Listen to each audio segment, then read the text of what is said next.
Hello, and welcome to a digital lecture for Calculus 2 at Salt Lake Community College. In this video, we're going to go through section 12.3, which has a concern with the dot product. The dot product is another way of dealing with multiplication with vectors. We talked about scalar multiplication in the last section, where you multiply a vector with just a real number. However, we're going to talk about the dot product here. This is going to be one of the ways where we can multiply two vectors together. The dot product will take two vectors and multiply them together, which will take the components and multiply those, and what will result in is not a vector, we will actually result in a real number itself. The dot product is shown here as v dot w. This is why I've been also trying to avoid using symbols with vectors, symbols for multiplication. And we just take the components of those vectors and multiply them together and add the results. That overall should give us a real number. This applies if you're dealing with two-dimensional or three-dimensional vectors. In terms of some properties, it satisfies a commutative property, as you can get v dot w equal to w dot v. However, it doesn't satisfy the associative property because you cannot do a dot product of three vectors. If you do a dot product of three vectors, two of them will result in a real number, and then you cannot dot product with a real number. You cannot do a vector dot product with a real number. But you can do the associative property in terms of a constant. So if you multiply a constant by two vectors, you can have the constant by the first vector with the second, or the constant times the second vector with the first. Either way, you'd result in the same overall value. So it does satisfy an associative property, but a little bit of an adjusted one. And also, if you dot product the vector with itself, what you get is the two components squared, which is the same thing as the magnitude of that vector squared. So that's the dot product in a nutshell, and we're going to be using that a lot here. Now, what we can use that for is stuff like mechanical work and also power. However, what we can also do is find the angle in between any two vectors. And to do so, we need to rewrite what we know of for the dot product itself. So, think of the dot product, v dot w. Again, what we're going to do with that is take v1, v2, and I'll just do it for two vectors right now, w1, w2, and we would dot product each of those. However, we can rewrite each of these vectors themselves. We can rewrite v considering its angle measure. We can rewrite v, let's see if I can get blue here. V has its magnitude and it also has an angle measure. I'll call that alpha. And then W will also have its own angle measure. I'll call that beta. So I can rewrite V as the magnitude of V times for V1 cosine of alpha, for V2 magnitude of V, sine of alpha. And then for W, I'm going to have the same thing, but with its magnitude and cosine and sine of beta.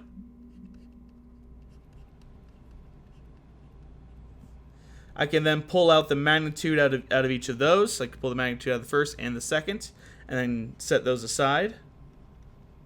Then all I have is cosine alpha, sine alpha, dot product with cosine beta, sine beta.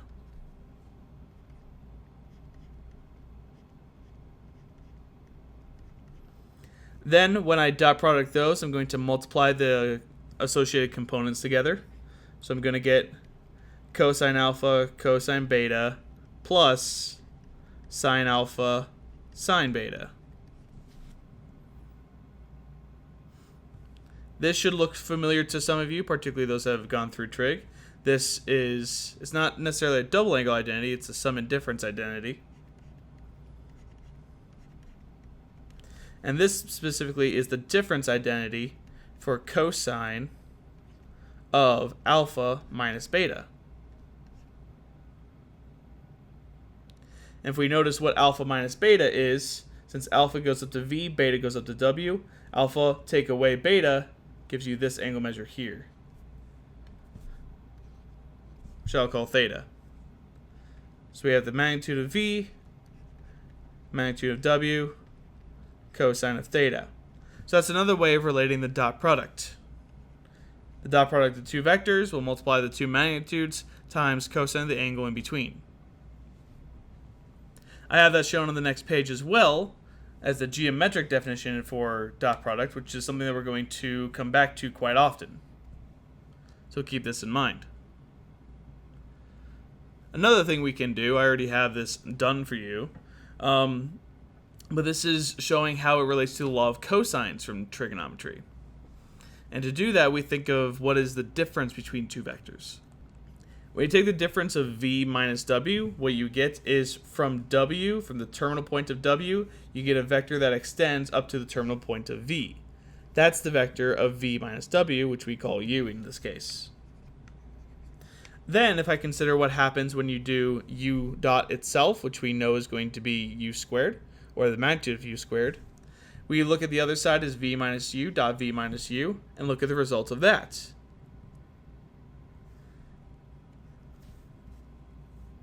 That's going to give you v dot v minus v dot w plus, or minus w dot v plus w squared, or w dot w, which gives you the magnitude of v squared and the magnitude of w squared, because that's what both v dot v and w dot w will give you. And then we have two instances of v dot w. And we can take v dot w and replace it with the dot product geometric definition of magnitude of v, magnitude of w, cosine of alpha. This last line is the law of cosines. This is a squared equals b squared plus c squared minus 2bc cosine of alpha, or cosine of theta, which is the angle across from A, or in this case, U. So this is the law of cosines. It's the same thing, which is nice. What you can also do with the geometric definition is rearrange it so that you throw the magnitude of v and the magnitude of w onto the other side, and then evaluate for theta by taking cosine inverse of both sides, and you get theta equal to cosine inverse of v dot w over magnitude of v, magnitude of w. So that's how we can find theta, and theta will again be the angle in between any two vectors. Now, because we're dealing with cosine inverse, we need to keep in mind that cosine inverse has a range between 0 and pi. It'll only give us values between there, which usually is a crux, or a crutch. It's something that we need to be careful of. But weirdly enough, in this case, we don't. Because if we take any two vectors, maybe if I take that vector and that vector, the angle in between them is always going to be less than or equal to 180 degrees, or pi. Even if I make this other vector further, so you'd think, oh, well, this is more than 180. Sure, but this isn't. There's always going to be an angle in between two vectors that's less than or equal to 180 degrees. The furthest you can get are vectors that are inverses of each other. So actually, we don't need to do any adjustments for cosine inverse. It actually works really nice for us.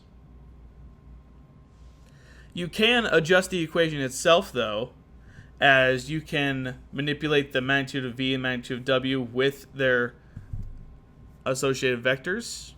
And then you see v over magnitude of v, which is the unit vector of v. So the vector of v that has a magnitude of 1, but has the same direction. And you get the same thing for w. Lastly, before we get into some examples, what happens if the dot product is equal to 0? If that's the case, then if you think about the geometric definition, evaluating for theta, if you replace v dot w with 0, as long as the vectors themselves are non-zero vectors, then you get cosine of 0 over something, which is, or cosine inverse of 0, which is just the cosine inverse of 0. And the cosine inverse of 0 evaluates to be pi halves, otherwise known as 90 degrees. This means that these two vectors would be considered perpendicular to each other, or as we'll call it, orthogonal. Now we'll come back to orthogonal in just a moment, but we are going to do a couple examples of these.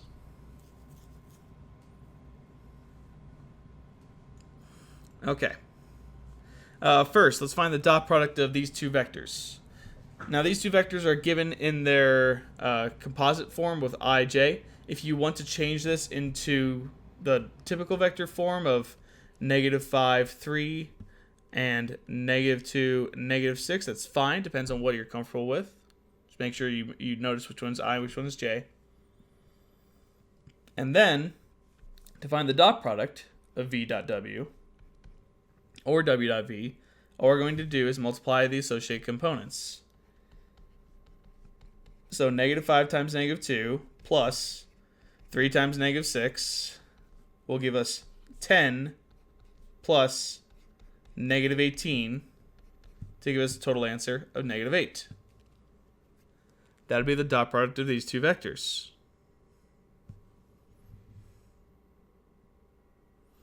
Now, for a little more complex question, let's find the angle in between the vector v and w. Now, to do this, what we're going to use is the geometric definition, and we're going to solve for theta. That equation looks like theta equals cosine inverse of v dot w over magnitude of v, magnitude of w. This equation on the previous page. That means we need to find what v dot w is, we also need to find w, and we also need to find v. If we solve for all of those, we should be golden. So first I'll do v dot w. That should give us -1 times 5 plus 3 times 2 plus 4 times 1. That's -5 plus 6 plus 4. That's 10 minus 5 is 5. Then the magnitude of v. The magnitude of v is going to be the square root of -1 squared plus 3 squared plus 4 squared. That's the square root of 1 squared plus, or just 1, plus 9 plus 16. So that's 10 plus 16 is square root of 26. And the magnitude of w will be similar. That will give us 5 squared plus 2 squared plus 1 squared. 25 plus 4 plus 1. That's root 30.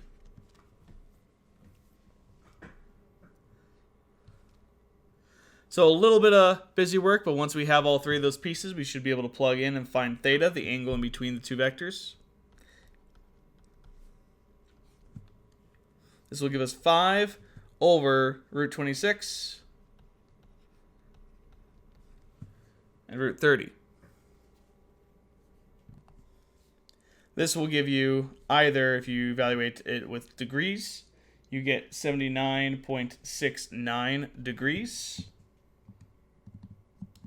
Or if you evaluate it with radians, you get approximately 1.39 radians, depending on what the answer asks for.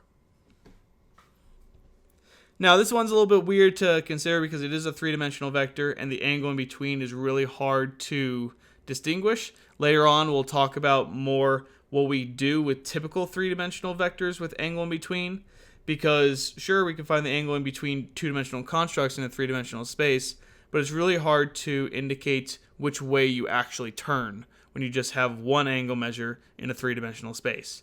Consider diagonal. How do you indicate that you're going to turn or spin diagonally 50 degrees? And which diagonal? At what angle measure? It's kind of hard to do.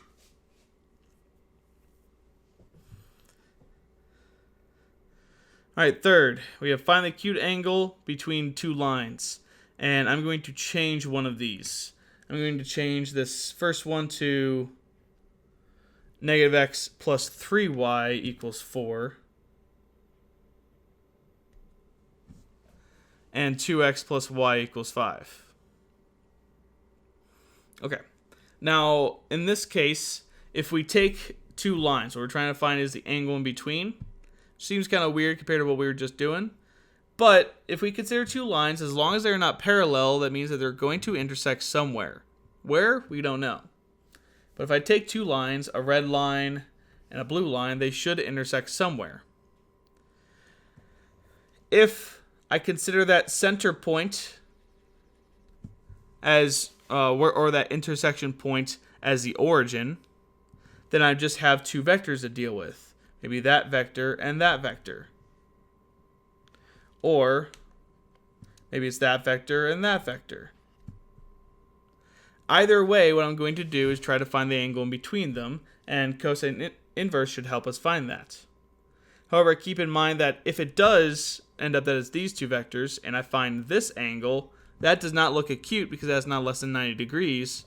But because they intersect and they're lines, they have multiple angles, the acute angle would be the supplement of that. So we can find the acute angle if we need to by taking away from 180. But we'll see if that's necessary. So that means we don't care where they intersect, so I don't care then necessarily if the original axes for x and y are over here, or if the original axes for x and y are over here. I don't necessarily care. All I care about are the slopes of these. So that's what we're going to find. In order to find the slopes, we're just going to rearrange these. The first one, I'll take 3y equals, put x to the other side, is x plus 4. And then that gives us y equals 1/3 x plus 4/3. And then for the second one, I have 2x plus y equals 5. That's a little bit easier. Just take 2x plus y equals 5, subtract the 2x to the other side, you get y equals negative 2x plus 5. And again, all I care about are the slopes of these. So I'm going to take the slopes of these two equations, and I'm going to convert those into vectors. The first one of 1 over 3, what I'm going to do is remember that this is an x and a y component for a two-dimensional vector. Otherwise known as, if I think about a slope as rise over run, this would be run and rise. So if that's rise over run, then this would be 1 and 3. Likewise, this one, negative 2 over 1 technically. This one would have a rise of negative 2 and a run of 1. Now you may wonder if it matters if I put the negative on the 2 or the negative on the 1. It actually won't. They'll still result in the same answer. So now what we need to do, if we consider this as v and this as w, we need to find a couple things, the same things we found in the previous problem, because we're going to try to find the angle in between them. So let's erase this. I'll do the work over here. We want theta equals cosine inverse of v dot w over the magnitude of v times the magnitude of w. So we need v dot w. That one's just going to be 3 times 1 plus 1 times negative 2. That's 3 minus 2 is 1. Then we need the magnitude of v. The magnitude of v is the square root of 3 squared plus 1 squared. That's 9 plus 1 is root 10. And then the magnitude of w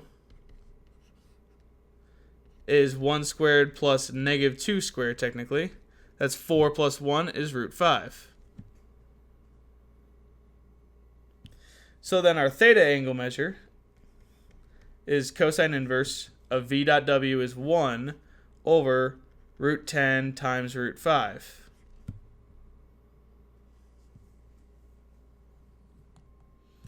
If you evaluate this as an angle measure, you get approximately 81.87 degrees, which is an acute angle measure since that is less than 90 degrees. Or, as radians, you get 1.43 radians. Now keep in mind, as I was saying earlier, if we resulted in an angle measure that was not acute, that was obtuse instead, we would just simply need to take that away from 180, and we would get the resulting acute angle measure. That would be the supplement. Okay. Now, after doing those examples, we remember that we were talking about orthogonality, being the dot product of two vectors. And actually, if you do the previous problem without changing the slope, one of the slopes of 2, and I changed it to 3 instead, if you do it without changing the slope, you actually do have orthogonal vectors, because the dot product would result in 0. Now, what we're going to do with this, with orthogonal vectors, with the whole point of that, is that we're going to purposely create right triangles with vectors, kind of like we would with trigonometry. And what we're going to do is talk about what is called the orthogonal projection. What that is going to do is, it's best defined by looking at this picture. Taking V and making the orthogonal projection onto W means that we're going to take all the values for V and we're going to drop it straight down onto W. So this point is going to drop down onto W. This point is going to drop down onto W. This point is going to drop down onto W, etc. So all these points on V are going to drop down onto W, and we're going to create a new vector. What this is mainly for is if this is showing an image. So what I usually recommend to think about is a picture of a globe on a canvas or on a sheet of paper. If you take a globe, which is a three-dimensional construct, and then you translate that onto a sheet of paper as the globe with continents like Africa, and then South America,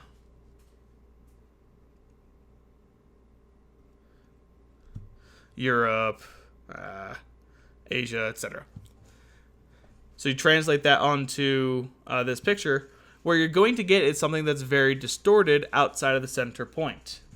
Around the equator, it's very, very accurate because it's dropping down and it's not dropping down as much. But the further out you go, like this point up here, that's dropping down even further. And this is an orthogonal projection because what we're doing is creating this vector and that vector, and we are dropping down all these points onto this picture. So this has to do with a lot of times taking a three-dimensional object, showing it on a two-dimensional space, and what happens with the distortion there. This leads to a lot of people misunderstanding the size of certain continents because they're close to the equator relative to those that are further away. Now, to find this projection vector P, which is going to look like a part of R, we need to find two things about it. We need to find both the direction and the magnitude. Thankfully, the direction is really easy. It's the exact same thing as the direction of W. P is going to have the same direction as W because they fall on each other. So, if we need to find the direction of P, we don't need to do much work. We just need the direction of W, which are both indicated by their unit vectors. So that's pretty easy. Remember the unit vector being W over the magnitude of W. The magnitude, though, takes a little more work. To find the magnitude, we need to think about this like a right triangle. If we have P, which is this one here, this has a magnitude of P, that's the length of that, and V has a magnitude of V itself, then if I consider the angle measure of theta, cosine would be defined as adjacent over hypotenuse. So we could define cosine as P over V, and then solve for P by multiplying V to the other side. Then we can replace cosine of theta with what we know from the geometric definition of the dot product. Replace cosine of theta with V dot W over magnitude of V and magnitude of W. That will allow us to cancel out one magnitude of V and result in just V dot W over magnitude of W, or, since we see that yet again, just V times the dot or the unit vector of W. So with that, we can find the projection vector. If we have the projection vector of V onto W, this is written as V onto W. So this is written correctly. And that's going to be the magnitude times the direction, which is v dot unit vector of w, multiply with the unit vector of w. Notice there's no symbol here because the dot product will result in a scalar, and then we have a scalar times a vector. If we rearrange this into something that's more common, if we notice the unit vector both will have the magnitude on the bottom, we're going to have two instances of the magnitude of w on the bottom, and then we're also going to have the dot product and then the vector w. Now this formula looks rather complicated. I recommend to remember what you're doing. Notice that the vector that we're starting with, v, only will show up one time in the resulting equation. The vector that we are dropping onto, w, is going to show up in the dot product as the magnitude squared and the resulting vector we multiply onto, which makes sense because it should really care about w because that's what the projection vector is going to be on. So this can also apply if you're doing the projection vector of w onto v. You just switch places in the equation. So the projection vector of w onto v would look like, because w is the primary, the one we start with, we have w dot v over magnitude of v squared times v.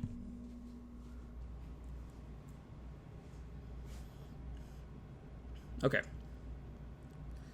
Now let's do a couple of examples of that. First, the projection vector of v onto w, where v is 8, -2, and w is -1, 6. To keep in mind what we need to do, we're going to write the equation first. The projection vector of v onto w is going to be v dot w over magnitude of w squared times w. Again, notice the one we drop onto shows up 3 times. That means we need 3 things. We need v dot w, we need the magnitude of w, and we need w itself. Well, w is already done. We just need the dot product and the magnitude. So let's do those. So v dot w is going to give us 8 times -1 plus -2 times 6. That'll give me -8 minus 12 is -20. And then I need the magnitude of w squared, which means when I make the magnitude, I don't need to worry about the root. So this is just going to be -1 squared plus 6 squared will give us 1 squared plus 36, or just 1 plus 36. So 37.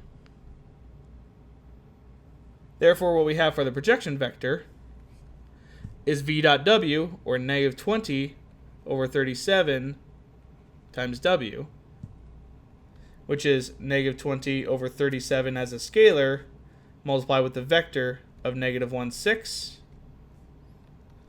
resulting in a new vector of -20 over 37, or actually positive 20 over 37, and then 6 times 20 will give us -120 over 37.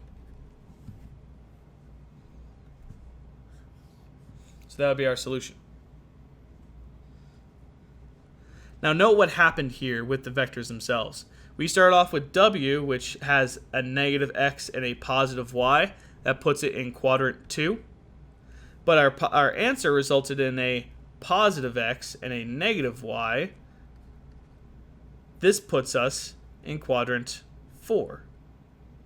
Now how did we end up over there? I thought we were supposed to have part of w.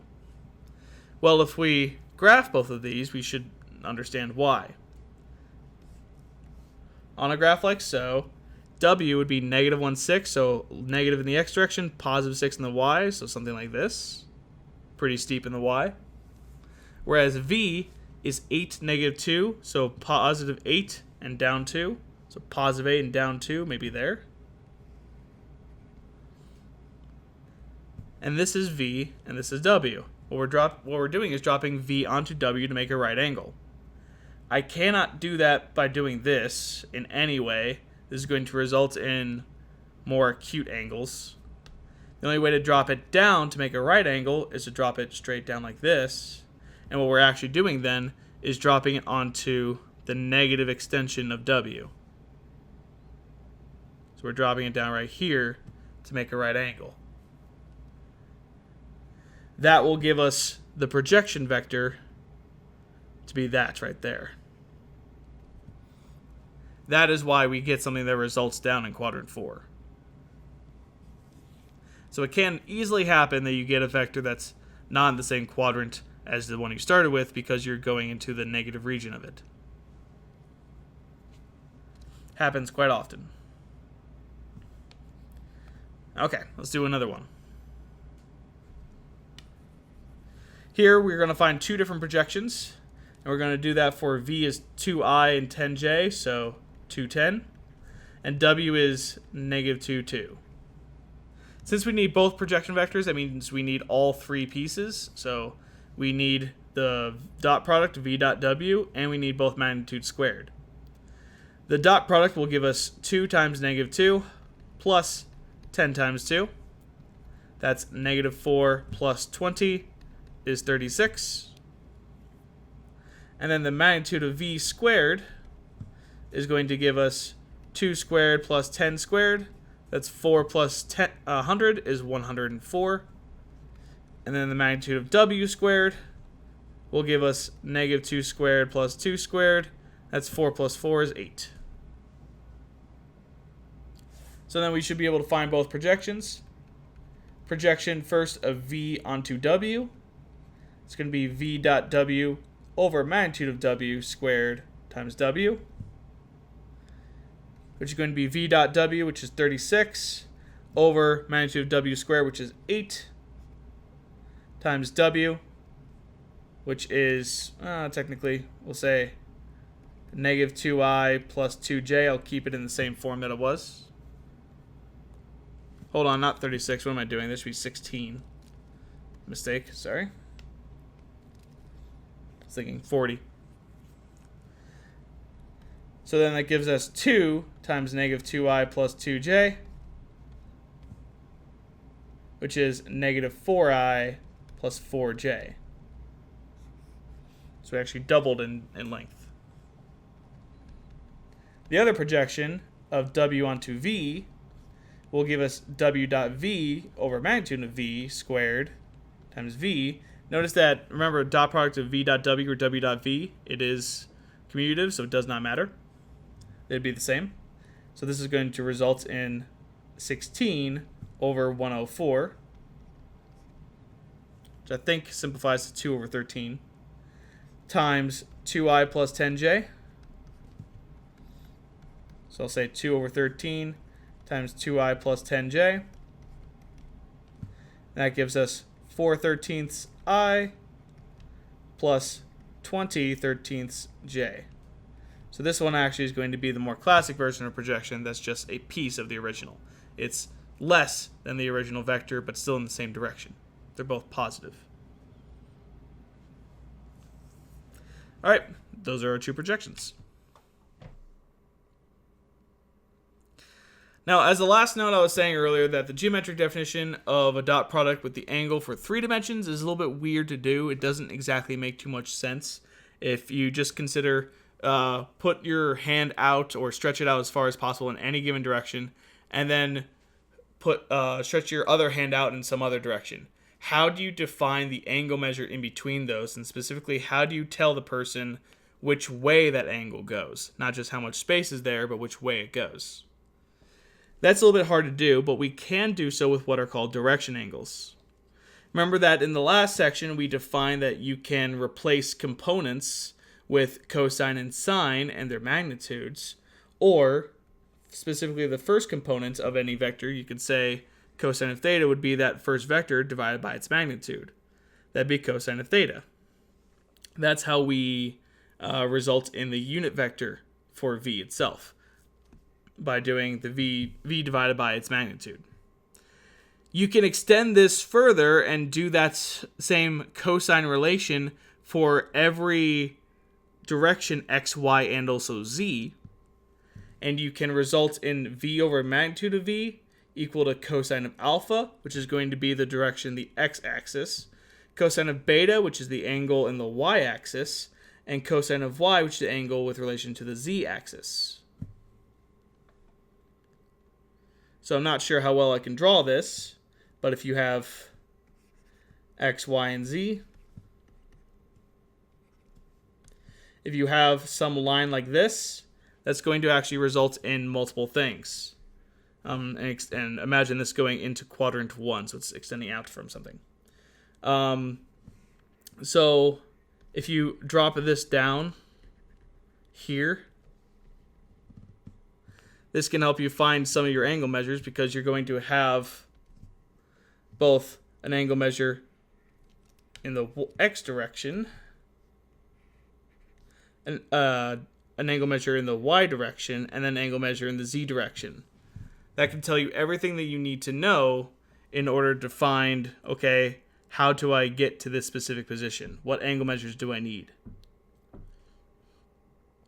If you find alpha, beta, and gamma, these are called the direction angles. If you keep them as cosines, so cosine of alpha, and just keep that as some numeric between -1 and 1, these are called the direction cosines, where cosine hasn't been eliminated yet.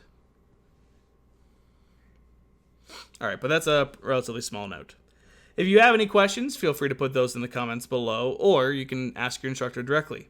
But with that said, I hope you have a nice day.